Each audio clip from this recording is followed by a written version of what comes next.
De Kervers uit Holthee Smakt vierden afgelopen weekend hun 6x11 jubileum. Al jaren kan de carnavalsvereniging uit Limburg en Brabant rekenen op Vorst Steef en dit jaar ook op Prins Luc. Hoe is het om jubileumprins te zijn? Ja, eigenlijk kei mooi. Überhaupt de prins zijn is kei mooi, maar dat je dan dit weekend als toetje krijgt, dat is, ja, dat is eigenlijk gewoon prachtig. We hebben een jubileumzitting gehad met allemaal Brabantse tomproters, Van Binsbergen trio en onze oude prins hebben opgetreden. Dat was een geweldige avond.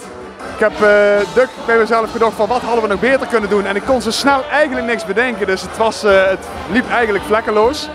We hebben een jeugdmiddag gehad, waar ook andere verenigingen present waren, dus dat was ook heel erg leuk. Nou, een feestavond met Knalleman en DJ Rico en morgen hebben we onze receptie met aansluitend optreden van Prüfmar en DJ Mick. En er treden zowel Brabantse als Limburgse artiesten op. Is dat een bewuste keuze? Ja, wij hebben inderdaad qua tomproters en amusement voor de zittingsavond kiezen wij de Brabantse kant eigenlijk. En als het op muziekvlak aankomt, dan neigen wij meer naar het Limburgse.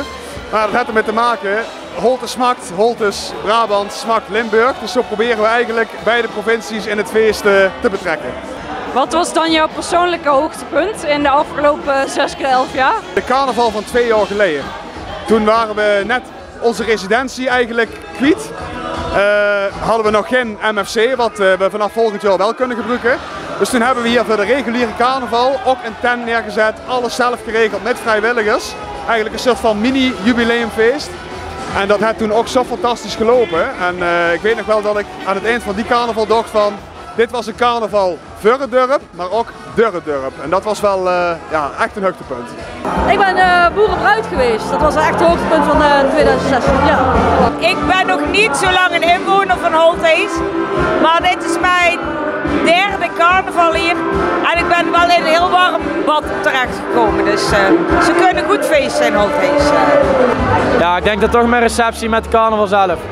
Die was zo afgeladen vol, dat had je denk ik niet meer verwacht. En ja, dat was wel prachtig. Dat was wel prachtig, ja. De zittingsavond, onder aanvoering van Vorst Steef en allemaal goed geregeld door de jonge Gerden van Holthus, de Rood van Elf en Wout Hermans en zo. Die jongens hebben het echt perfect gedaan, wat een topavond. In 2012 ben ik prins van de Kevers geweest, dus ja, dat is mijn hoogtepunt hier. Dat onze jeugd de toekomst heeft.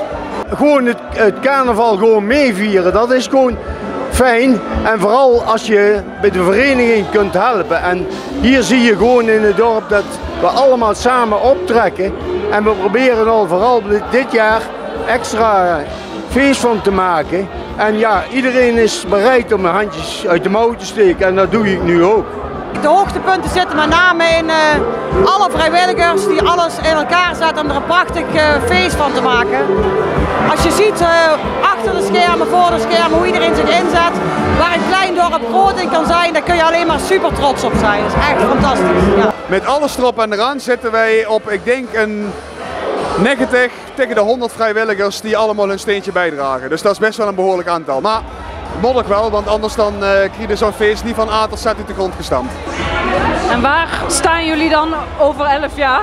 Ik hoop dat wij in ieder geval qua vereniging, als wij er net zo veel zouden staan als nou, zou ik al meer dan tevreden zien. Want ja, we hebben veel jeugders bij de vereniging, dus dat betekent dat de toekomst ook wel gewaarborgd is. Maar ja, meer is natuurlijk altijd welkom.